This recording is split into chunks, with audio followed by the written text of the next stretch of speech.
నమస్కారం, సుఖీభావ్కు స్వాగతం. ఈ రోజు సుఖీభావ్లో ఆయుర్వేదంతో సోరియాసిస్ మాయం, ఫిట్నెస్ కు రాచబాట రక్కింగ్, కాలేయాన్ని కాటేసే హెపటైటిస్ ఇన్ఫెక్షన్లు, ఇంకా హెల్త్ టిప్. అందంగా నెగనెగలాడుతూ కనిపించాల్సిన చర్మం మీద ఎర్రగా మందంగా మచ్చలు ఏర్పడితే, తెల్లటి పొలుసులు ఏర్పడి పొట్టులాగా రాలుతుంటే ఎవరికైనా బాధగానే ఉంటుంది. సోరియాసిస్ జబ్బు ఇలాగే కలిచివేస్తుంది. అయితే ఇదేమీ అంటువ్యాధి కాదు, ప్రాణాపాయం అసలే ఉండదు. కానీ ఏళ్ల కొద్దీ వేధిస్తుంది. ఎప్పుడు ఉధృతం అవుతుందో ఎప్పుడు తగ్గుతుందో తెలియదు. నలుగురిలోకి వెళ్లడానికి నామోషి పడేలా చేసి మానసికంగానూ కుంగదీస్తుంది.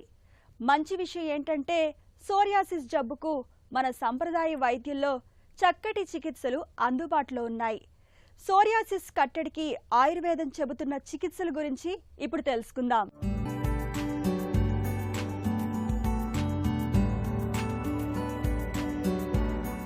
మన శరీరానికి చర్మం పెట్టని కోట.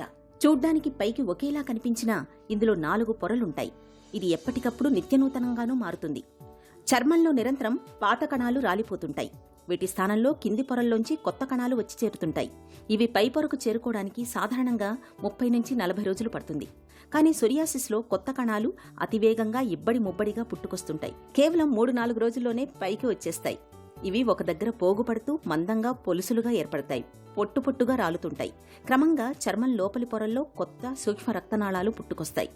ఇవి పొలుసులను ప్రోత్సహించడంతో పాటు ఎర్రటి మచ్చలకు దారితీస్తాయి. దీంతో సమస్య ఉధృతమవుతుంటుంది. సోరియాసిస్లో ప్రధానంగా తెల్లటి పొలుసులతో కూడిన లేత గులాబీ లేదా ఎర్రటి రంగులో మందమైన మచ్చలు, మంట, దురద, నొప్పి వంటి లక్షణాలు కనిపిస్తుంటాయి.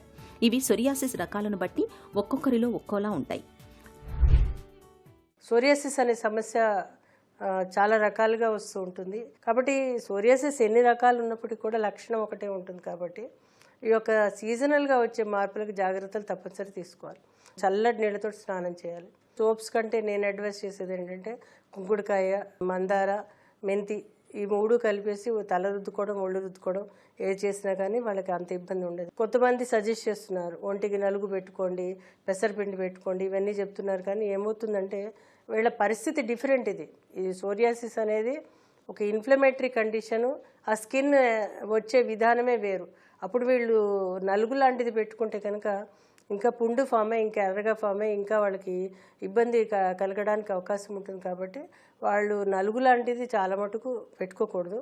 ఇది కాకుండా ఏంటంటే ఎండలో వెళ్ళినప్పుడు తప్పనిసరి వాళ్ళు కాటన్ క్లాత్ అంటే వైట్ కానీ some light colour dresses, pure cotton వేసుకుని ఫుల్ బాడీని కవర్ చేసేటట్టు ఉంటే కనుక వాళ్ళకి అది ఫ్లేరింగ్ అవ్వకుండా ఉంటుంది. ఇది కాకుండా ఫ్లూయిడ్స్ లాంటివి అధికంగా తీసుకోవాలి. అంటే ఏంటి, కొబ్బరి నీళ్ళు, తాటి ముంజలు, వాటర్ మెలన్, మస్క్ మెలన్, ఏవైతే ఫ్రూట్స్ దొరుకుతాయి నీటితో ఉన్న ఫ్రూట్స్ అవి తీసుకోవాలి. చర్మాన్ని పొలుసులుగా పొట్టుగా రాల్చేసే సోరియాసిస్ వ్యాధికి మన శరీరంలో వ్యాధి నిరోధకత తగ్గడంతో పాటు ఆమం పేరుకుపోవడాన్ని ప్రధాన కారణాలుగా చెబుతుంది ఆయుర్వేదం.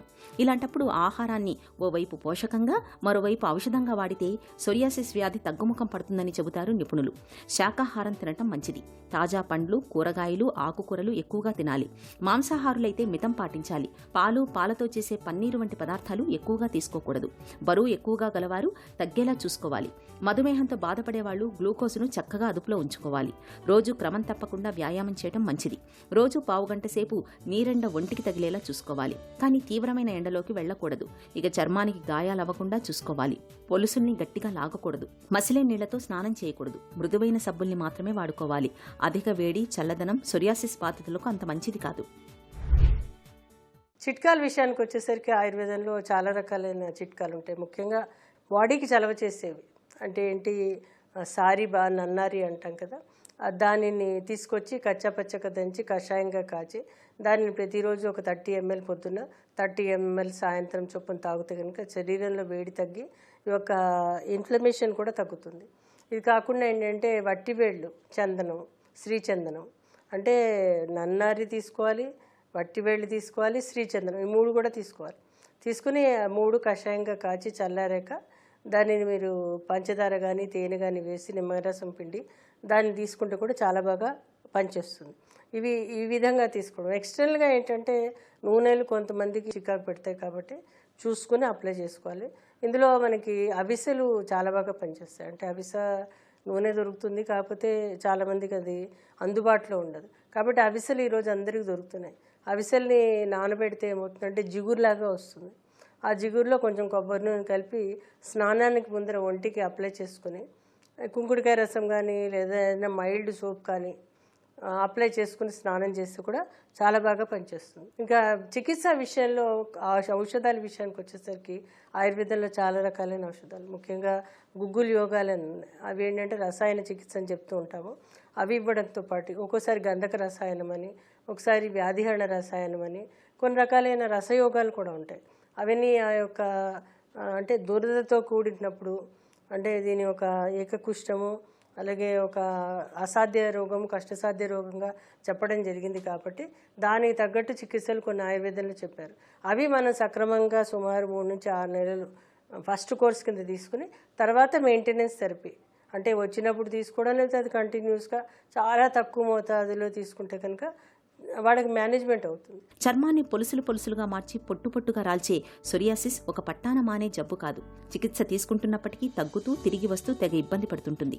ఇలాంటప్పుడు వ్యాధిని ప్రేరేపించే కారకాలకు దూరంగా మసలుకోవాలి. ఎలర్జీలు, ధూమపానం, మద్యపానం వంటికి దూరంగా ఉండాలి. ఒత్తిడి, ఆందోళనలు సొరియాసిస్ను తీవ్రం చేస్తాయి. కాబట్టి మనసును ప్రశాంతంగా ఉంచుకోవాలి. స్నానం చేసిన తర్వాత చర్మంపై క్రీముతో కూడిన లోషన్లు రాసుకోవడం మేలు. మానసిక సమస్యలు, గుండె జబ్బులు, కీళ్లవాతం, మలేరియా చికిత్సకు ఉపయోగించే కొన్ని మందులతో సొరియాసిస్ తీవ్రత పెరిగే అవకాశం ఉంది. కాబట్టి ఏవైనా మందులు వాడుతున్నప్పుడు జబ్బు ఎక్కువగా ఇబ్బంది పెడుతుంటే ఆ విషయాన్ని వెంటనే డాక్టర్కి చెప్పాలి. శరీరంలోని ఆమవాతాన్ని తగ్గించేందుకు పంచకర్మలు బాగా ఉపకరిస్తాయి. తరచూ పంచకర్మ చికిత్సల్ని చేయించుకుంటే సొరియాసిస్ వ్యాధి చక్కగా అదుపులో ఉంటుంది. కరంజీ, భృంగరాజ వంటి తైలాలను నిత్యం చర్మానికి పట్టిస్తూ ఉంటే సొరియాసిస్ వ్యాధి తీవ్రం కాకుండా ఉంటుంది. బోల్డ్ టేకులు వచ్చాయి. మనకు వాకింగ్ తెలుసు, జాగింగ్ తెలుసు. అయితే ఇప్పుడు వీటికి రక్కింగ్ కూడా తోడవుతుంది. సైనికుల మాదిరిగా వీపు మీద కొద్దిపాటి బరువును మోస్తూ నడవడమే రక్కింగ్. శరీరాన్ని చక్కటి ఫిట్నెస్తో ఉంచేందుకు, ముఖ్యంగా ఎన్ని ప్రయత్నాలు చేసినా బరువు తగ్గని వారికి రక్కింగ్తో మంచి ప్రయోజనం ఉంటుందని భరోసా ఇస్తున్నారు నిపుణులు. ఫిట్నెస్కు రాచబాటలా నిలిచే రక్కింగ్ గురించిన పూర్తి వివరాల్ని ఇప్పుడు తెలుసుకుందాం. రోజు వాకింగ్ చేస్తున్నా బరువు తగ్గడం లేదని బాధపడే వారికి రక్కింగ్ రూపంలో మరో పరిష్కారం అందుబాటులో ఉంది. రక్కింగ్ అన్న నడకే, కాకపోతే వీపుపై కాస్త బరువు ఉంటుంది. దానివల్ల క్యాలరీలు వేగంగా కరిగి మంచి ప్రయోజనం జరుగుతుందని ఫిట్నెస్ నిపుణులు చెప్తున్నారు. నిజానికి రక్కింగ్ కొత్తదేమీ కాదు. సైనికులకు ఇది సర్వసాధారణం. యుద్ధానికి వెళ్లేందుకు సిపాయిలకు అనేక రకాల శిక్షణ ఇస్తారు. ఇందులో భాగంగా కొండలు, గుట్టల్లో నడుస్తూ బ్యాగుల్లో బరువైన యుద్ధ సామగ్రి మోసుకెళ్తారు. దీన్ని హైకింగ్ అంటారు. కొండలు, గుట్టల్లో కాకుండా నగరాలు, మైదాన ప్రాంతాల్లో బరువైన సంచీలు వెనకాల వేసుకుని నడిస్తే దాన్ని రక్కింగ్ అంటారు. వీపుపై బరువైన సంచి వేసుకుని నడవడం వల్ల శరీరం ఎక్కువగా శ్రమిస్తుంది. దీంతో ఎక్కువ క్యాలరీలు కరుగుతాయి. శరీరంలోని కొవ్వు వేగంగా కరిగి బరువు తగ్గేందుకు ఈ ప్రక్రియ దోహదపడుతుంది. వెనకాల బరువులు వేసుకుని నడవడం వల్ల కేవలం 10 వారాల్లో వ్యాయామం చేసే సామర్థ్యం పెరుగుతుంది. కండరాల శక్తి ఇనుమడిస్తుంది. వయసుతో వచ్చే అనారోగ్య సమస్యలను దూరం చేస్తుంది. ఎముకలు దృఢంగా మారుతాయి. ముఖ్యంగా మెనోపాజ్ దశలో ఉన్న మహిళల్లో ఎముకలు బలహీనంగా మారకుండా ఉంటుంది. టైప్ 2 మధుమేహం బారిన పడకుండా కాపాడుతుంది. రక్తనాళాల పనితీరు మెరుగుపడడంతో గుండెకు, ఊపిరితిత్తులకు రక్తం సరఫరా బాగా జరుగుతుంది. గుండెలో కార్డియాక్ రిజర్వ్ ఉంటుంది. దాని సామర్థ్యం పెరుగుతుంది. దీనివల్ల గుండెపోటు ముప్పు తగ్గుతుంది. సాధారణ నడకతో పోలిస్తే రక్కింగ్ వల్ల ఎక్కువ క్యాలరీలు కరుగుతాయి. రక్కింగ్ చేస్తే దాదాపు జాగింగ్ చేసిన సమానమైన ప్రభావం చూపుతుంది. రక్కింగ్ వారానికి 2-3 సార్లు చేసినా మంచి ఫలితాలు కనిపిస్తాయి. స్నేహితులు, సమూహాలతో కలిసి రక్కింగ్ చేస్తే ఉల్లాసంగా ఉంటుంది. మైదానాల్లో స్వచ్ఛమైన గాలి పీలుస్తూ బ్యాగులేసుకుని సరదాగా నడవడం వల్ల మానసిక ఒత్తిడి తగ్గుతుంది. ఇక రక్కింగ్ చేస్తున్నప్పుడు కొన్ని జాగ్రత్తలు తీసుకోవాలి. అలవాటు లేకుండా ఒకేసారి ఎక్కువ బరువుతో నడవకూడదు. మొదటి దశలో 2.5 కేజీల నుంచి 5 కేజీల బరువున్న బ్యాగ్ వేసుకుని నడవాలి. తర్వాత శరీర బరువులో 10% మోసుకుని వెళ్లొచ్చు. మొదట్లో 15 నుంచి 20 నిమిషాలు నడవాలి.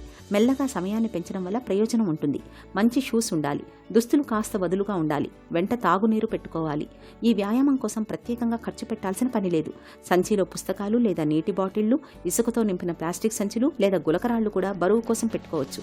బయటకు వెళ్లలేని వారు ఇంట్లో ట్రెడ్మిల్ పై కూడా బరువులు వేసుకొని చేసిన ఫలితం ఉంటుంది.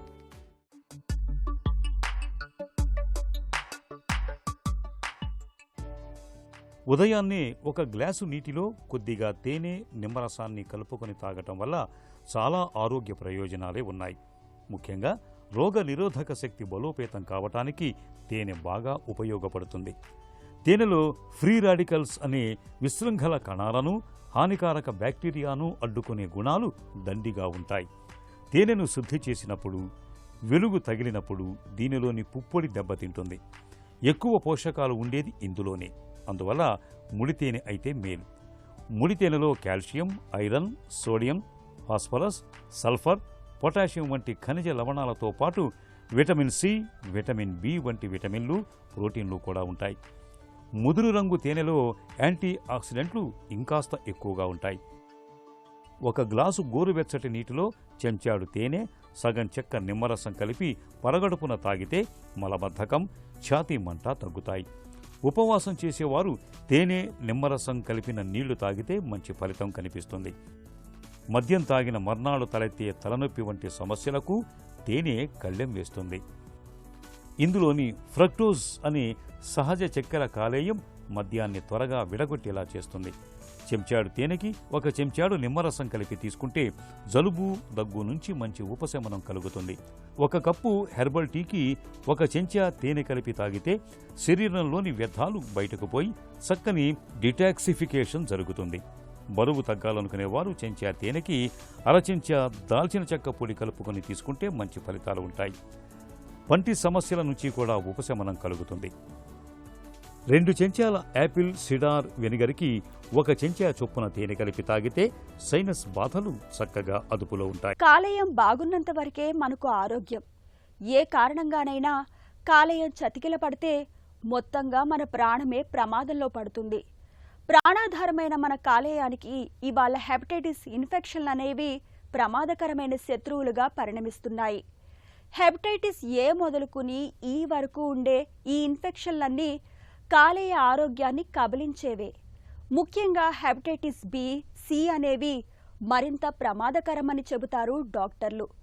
కలుషిత నీరు, కలుషితాహారం, రక్త మార్పిడి, విశృంఖల శృంగారం తదితర కారణాలతో మన ఒంట్లోకి చేరే హెపటైటిస్ ఇన్ఫెక్షన్లకు ఆదిలోనే అడ్డుకట్ట వేయాలి. ఆదమరిస్తే కాలేయాన్ని నిర్వీర్యం చేయడంతో పాటు క్యాన్సర్ ప్రమాదాన్ని సైతం తెచ్చిపెడతాయి. కాలేయాన్ని కబళిస్తున్న హెపటైటిస్ ఇన్ఫెక్షన్ల గురించిన పూర్తి వివరాల్ని డాక్టర్ని అడిగి ఇప్పుడు తెలుసుకుందాం. హెపటైటిస్ ఇన్ఫెక్షన్లు అంటే ఏంటి? హెపటైటిస్ అంటే ఇన్ఫ్లమేషన్ ఇన్ ద లివర్. అంటే కొంత లివర్లో ఉన్నటువంటి సమ్ సెల్స్ అనేది డ్యామేజ్ అవ్వడం వల్ల, ఆ ఇన్ఫ్లమేషన్ జరగడం వల్ల దాన్ని హెపటైటిస్ అంటాం. రకరకాల కారణాలు ఉండొచ్చు హెపటైటిస్కి. ఫస్ట్ వైరల్ హెపటైటిస్ గురించి చెప్తాను. వైరల్ హెపటైటిస్లో కూడా హెప్టోట్రోపిక్ వైరసెస్, నాన్ హెప్టోట్రోపిక్ వైరసెస్. హెపటోట్రోపిక్ అంటే ఏంటి? లివర్కు సంబంధించినటువంటి వైరసెస్. అంటే ఈ వైరసెస్ లివర్ మీదనే అటాక్ చేస్తాయి అన్నమాట. అవి దాన్ని హెపటోట్రోపిక్ అంటాం. నాన్ హెపటోట్రోపిక్ వైరసెస్ అంటే సమ్ వైరసెస్ మన బాడీలోకి వచ్చినప్పుడు లివర్తో పాటు వేరే ఆర్గాన్స్ కూడా ఇన్వాల్వ్ చేస్తూ ఉంటాయి. వైరల్ హెపటైటిస్లో 5 రకాలు ఉంటాయి. ఏ, బి, సి, డి, ఈ. సో ఏ అండ్ ఈ అనేది ఎక్యూట్ వైరల్ హెపటైటిస్. ఎక్యూట్గా ప్రజెంట్ అవుతారు. అంటే మనం కలుషితమైన వాటర్ తీసుకున్నా, కంటామినేటెడ్ ఫుడ్ తీసుకున్నా, ఏమైనా బయట పానీపూరీలు కానీ ప్రాసెస్డ్ ఫుడ్స్ తీసుకున్నా, ఈ కల్తీ ఫుడ్ తీసుకోవడం వల్ల ఈ హెపటైటిస్ ఏ కానీ ఈ కానీ వచ్చే ఛాన్సెస్ ఉంటాయి అన్నమాట. ఈ సెకండ్ వచ్చి హెపటైటిస్ బి, హెపటైటిస్ సి. యూజువల్గా బ్లడ్ ట్రాన్స్ఫ్యూజన్స్ వల్ల వచ్చేటువంటి ఇన్ఫెక్షన్స్. నాన్ హెపటోట్రోపిక్ వైరసెస్ అంటే యూజువల్గా మనం చదువుతూ ఉంటాం. డెంగ్యూ వైరస్ కానీ, చికెన్ గునియా వైరస్ కానీ, ఎడినో వైరస్ కానీ, H1N1 ఇన్ఫ్లుయెంజా వైరస్ కానీ, ఏ వైరస్ అయినా కావచ్చు, లివర్ మీద కొంచెం ప్రెషర్ పడే అవకాశం ఉంటుందన్నమాట. హెపటైటిస్లో ఫస్ట్ వైరల్ హెపటైటిస్ చెప్పాము. Second alcoholic hepatitis. ఆల్కహాల్ వల్ల కూడా లివర్ యొక్క ఎంజైమ్స్ కూడా పెరుగుతూ ఉంటాయి. దాన్ని ఆల్కహాలిక్ హెపటైటిస్ అంటాం. మూడోది వచ్చి ఆటో ఇమ్యూన్ హెపటైటిస్ అంటాం. యూజువల్గా ఫీమేల్స్, ఉమెన్స్, ఎర్లీ ఫీమేల్స్లో చూస్తూ ఉంటాం ఆటో ఇమ్యూన్ హెపటైటిస్. కొంతమంది రికరెంట్ అబార్షన్స్ అవుతూ ఉండటం వల్ల కానీ, స్కిన్ ర్యాషెస్ అవుతూ ఉండడం కానీ, స్కిన్ దద్దుర్లు అవుతుంటాం కానీ, along with that liver enzymes rise అయిన వాళ్ళకి ఇవన్నిటి కూడా ఆటో ఇమ్యూన్ హెపటైటిస్ వల్ల కూడా వచ్చేటువంటి ప్రభావం అన్నమాట. హెపటైటిస్ ఇన్ఫెక్షన్లు అనేవి కాలేయానికి ఎందుకు ప్రమాదకరం? హెపటైటిస్ ఏ అండ్ ఈ యూజువల్గా మన బాడీకి ఎఫెక్ట్ అయినప్పుడు మనకు వచ్చేటువంటి లక్షణాలు ఆకలి తగ్గిపోవడము, జాండీస్ అంటే కామెర్లు ఎక్కువ రావడము, లివర్ ఎంజైమ్స్ 4000, 5000, 6000, 10,000 కూడా ఉంటాయి అన్నమాట. సో అలాంటి వచ్చినప్పుడు సడన్గా ఈ యొక్క లివర్ కంప్లీట్గా ఫెయిల్ అయిపోయి, ఎందుకంటే మన యొక్క బాడీలో ఒక లివర్కి ఒక్కటే రీజనరేటివ్ ఆర్గాన్ అంటాం. ఎంత దెబ్బ తగిలినా రీజనరేటివ్ కెపాసిటీ చేసుకునేది మన లివర్కి ఒక్కటే.